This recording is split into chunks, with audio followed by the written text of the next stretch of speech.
Hey everybody, it's Josh from JD's Auto Detailing, and today we're continuing our how-to series on how to properly seal your windshield. Now, sealing your windshield is really important, especially if you do a lot of highway driving or driving in poor conditions, because it's actually going to improve your clarity of what you're seeing on the road. When it comes to sealing your windshield, I think it's best to actually incorporate this into your wash process. So here what I'm doing is I'm actually just washing the car as regular. I am spending a little bit more time on the windshield, making sure that there's no bugs or dirt or grime left over, and I'm really concentrating to make sure all that stuff is off of there before we actually go through the wash process. So here I am spraying Adam's Mega Foam out of my PF22 foam can, and I'm also spraying the rest of the car.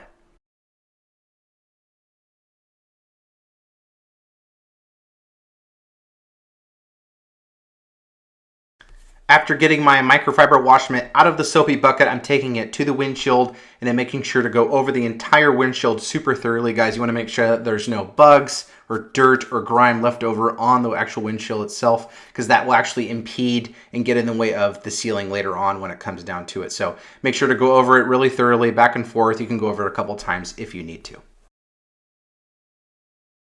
After you're done washing your car entirely, now you can go to the rinse process. And again, you want to make sure to get all the soap off, and not only of the rest of the car, but you want to really make sure to get all the soap off that windshield. Make sure it's at all of the cracks and crevices around it and down in the cowl as well. And make sure that all that stuff is off of there.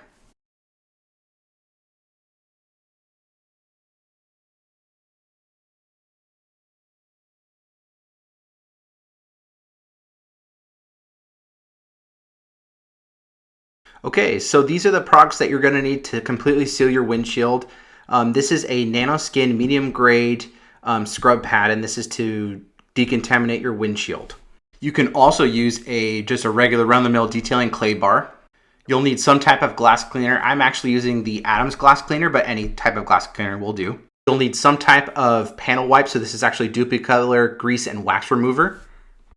You'll want the glass sealant of your choice. I'm particularly using the Griot's Garage glass sealant, a microfiber applicator pad, and you'll also need a few microfiber towels to get the job done.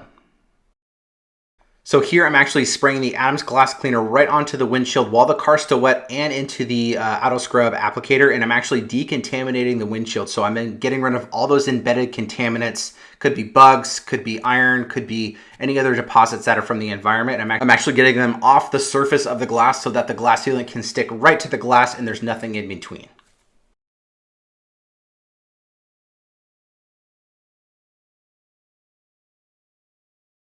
And guys, with this process, it's really important that you're as thorough as possible. So you can see I'm kind of going in a grid motion. I'm going up and down, left to right, and I'm just using the pressure of my hand as the weight on the windshield, but you still need to make sure to go over all those surfaces against the glass.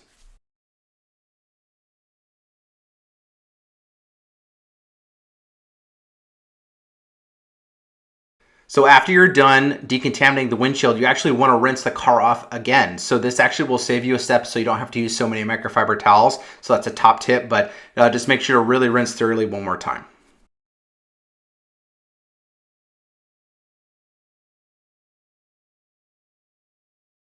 So after you're done rinsing, you want to make sure to dry the windshield completely as much as you can. Here I'm using a twisted loop microfiber drying towel. Any microfiber towel will do, but you want to make sure to get all that water off.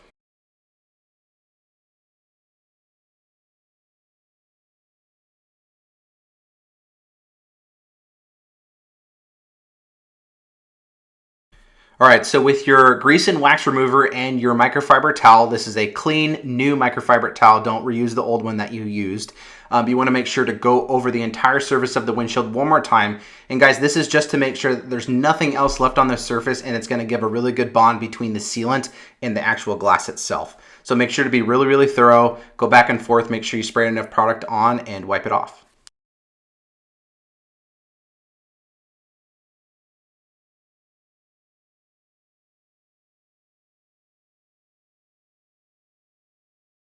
So now with your glass sealant of choice, you're actually going to put that onto your applicator pad, and then you're going to spread it onto the windshield. You want to make sure that there's enough on the surface, and then you can actually dab some actually on the glass itself, and then you want to start working it in. You can go, I usually do crosshatch pattern, so I go, left to right, up and down, and that's to make sure that you're not missing any sort of piece of the glass or you're not missing any spots. You just want to be as thorough as you can.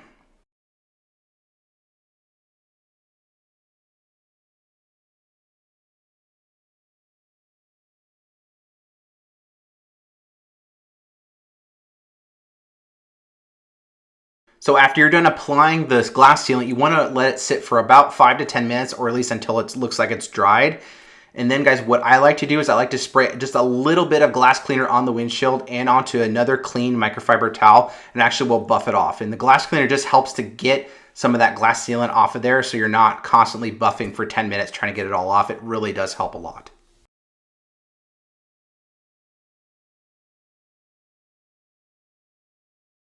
All right, guys, and after buffing off, you are done, and it looks amazing. As you can see, the glass is crystal clear. You could take the back of your hand and feel on your windshield. It's going to be slick and super, super smooth. It's going to make your driving experience much, much better in the rain and the weather. The rain's just going to fly right off. And I recommend, if you can, do this process every 3 months. You know what I mean? You guys could see it was that easy. It's not difficult to do. The more that you stay on top of this and the more that you do it, it actually will become a lot easier because you're not having to basically scrub any sort of contamination that's on the windshield. So make sure, I recommend every 3 months, seal your windshield.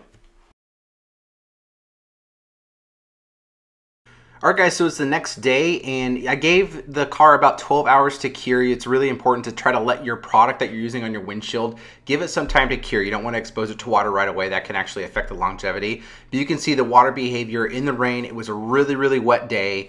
It just makes a huge difference when you're driving on the road. You don't really have to use your wipers as much, and you guys can see when we accelerate, especially onto the freeway, I don't even need to use the wipers, and it's just pouring rain. So I hope you guys really enjoyed the video. Please let me know if you have any questions. Post those down in the comments below.